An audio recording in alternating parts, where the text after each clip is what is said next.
Imagine a household where food scraps never see a landfill again.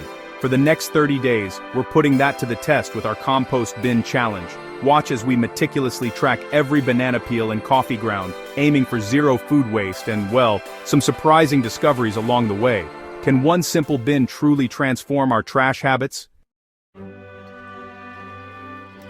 Here's something that should make us all pause. The average household in 2026 throws away approximately 6.2 pounds of food per week. That's over 320 pounds annually per family. When you consider that food waste in landfills produces methane, a greenhouse gas 25 times more potent than carbon dioxide, suddenly that forgotten lettuce at the back of your fridge takes on a much heavier weight. We're not just talking about wasted groceries and money. We're talking about a direct contribution to climate change happening right from our kitchen trash cans.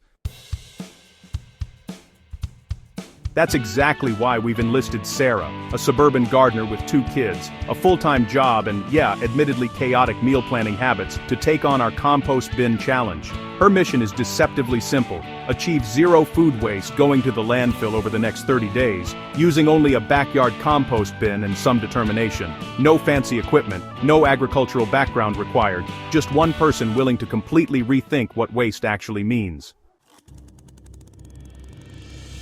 Sarah started this challenge producing about 7 pounds of food scraps weekly, most of which ended up in her municipal trash. By the end, we're hoping to see that number hit absolute zero, with every scrap transformed into black gold for her garden beds. Success here isn't just measured in pounds diverted from the landfill, though that's certainly part of it. We're looking for something deeper, a fundamental shift in how Sarah views her kitchen scraps, her purchasing decisions, and her relationship with the soil beneath her tomato plants. If she can walk away from these 30 days with healthier garden soil, a lighter conscience about her environmental footprint, and habits that stick long after the cameras stop rolling, then we'll call this challenge a resounding victory. Sarah's first weigh-in was humbling. 3 days into the challenge, she'd already accumulated 4.2 pounds of potential compost material: coffee grounds, vegetable peels, eggshells, and the wilted remains of forgotten salad greens. But here's where the learning curve kicked in immediately. Not everything she was about to toss into that bin actually belonged there. Her first mistake? Attempting to compost orange peels without cutting them up, along with a generous helping of olive oil-soaked salad, that would later cause her first bout with an overly greasy, slow-decomposing mess. You know, these early days really taught her that composting isn't just about tossing organics into a bin and hoping for the best. It's actually about understanding the chemistry of decomposition. The sorting process became Sarah's new evening ritual. She quickly learned to separate the obvious winners: fruit and vegetable scraps, coffee grounds, tea bags, with the string and staple removed, and crushed eggshells, from the trickier items that required more thought. Meat scraps, dairy products, and oily foods went into a separate container for now, prompting her to research alternative disposal methods, and in the end, leading her to adjust her cooking habits to produce less of these problematic wastes in the first place. The real revelation came when she started looking at her kitchen waste not as garbage but as ingredients. Those carrot tops, well, they became pesto, and the broccoli stems everyone usually discards, shredded into a slaw.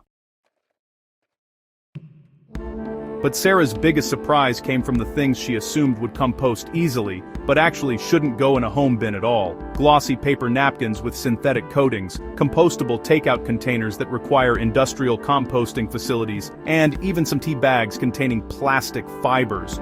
All these items masqueraded as compostable when they really weren't suitable for her backyard setup.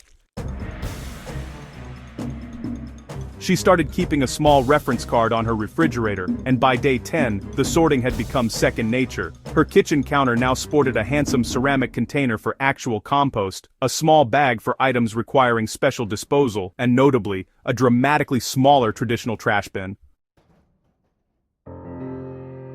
By the middle of the second week, Sarah was ready to truly understand what was happening inside that black plastic bin in her backyard. Composting, she discovered, is essentially controlled decomposition, a delicate dance between greens and browns that needs to be choreographed just right. The greens are your nitrogen-rich materials: fresh grass clippings, fruit and vegetable scraps, and coffee grounds.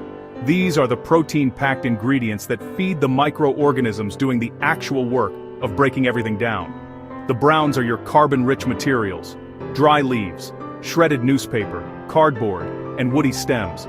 These provide energy and create air pockets that allow oxygen to circulate through the pile. The magic ratio Sarah learned to aim for was roughly 3 parts brown to 1 part green by volume, though she quickly discovered this wasn't an exact science. Too much green material, and her bin started to smell like ammonia and became slimy. Too much brown, and the decomposition slowed to a crawl. The secret sauce she found was moisture and oxygen. Her compost should feel like a wrung-out sponge, damp but not dripping. Every few days, she'd give the pile a quick turn with a pitchfork, introducing fresh oxygen that the aerobic bacteria desperately needed. Within days of getting this balance right, she noticed the pile heating up significantly, sometimes reaching 130 to 150 degrees Fahrenheit in the center, hot enough that she could feel the warmth radiating through the bin's sides on cool mornings.